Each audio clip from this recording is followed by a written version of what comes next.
Asas yürüyüş dersimizga hoş gelipsiz.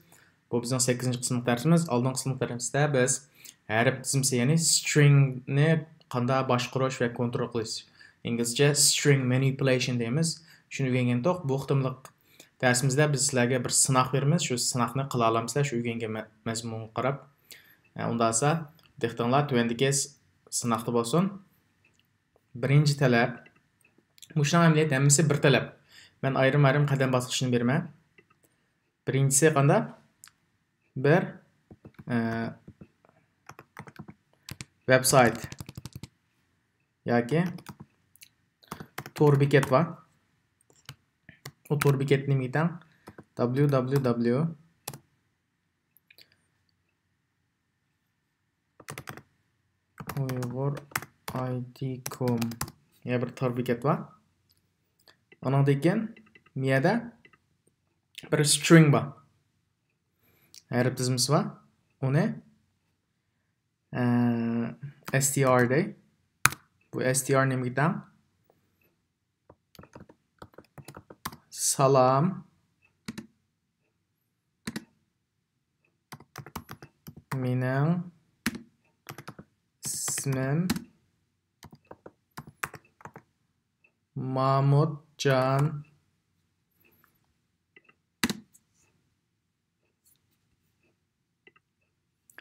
Mana men bir string şekli string bunun.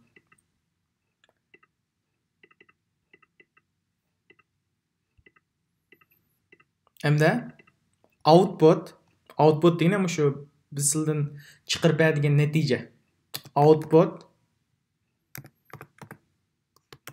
mashq input bo'ladi. Output sizlar mana shekil chiqarib berishingiz kerak.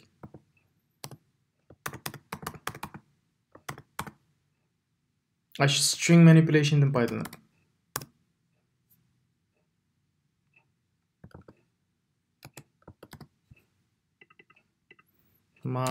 Mahmudjonning cho'ng harfi bilan yozay, diqqat qilinglar. Salom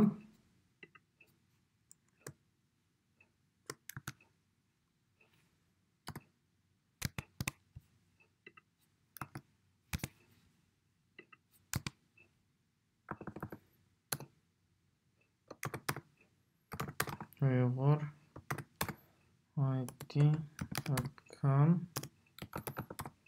salam mening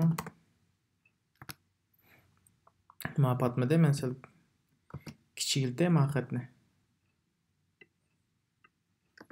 16 kichiklatsam, mening ismim Mahmudjon.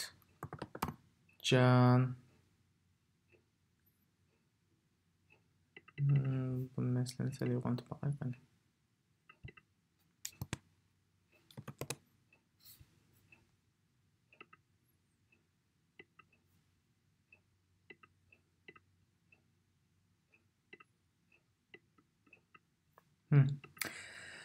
Qarsanglar, men talab miyada bir string bor. Bu bir string amaliyotda. Miyada yana bir string bor. Bu stringning ismi tor bekat. Ma stringning ismi str. Sizlar shu string manipulation foydalanib oldingi qismga o'rgangan. Mush ikisini birlashtirib qanday? Mush oldi diqqat qilinglar, mening cho'ng harfi bor. Cho'ng harfini kichikiltsizlar, orasiga qanday mushning miyada ikki bo'shliq bor. Mening bir bo'shliq, mening ikki bo'shliq bor. Mushlarning hammasini qanday? Mush shaklga aylantirsizlar. Sinab beqinglar. Qila olsanglar, o'zingizlarga bir jang e'lon qilib beqinglar. Bugungi darsimiz mushakcha. Biz kelar qismli darsda buning javobini yo'llaymiz. Rahmat.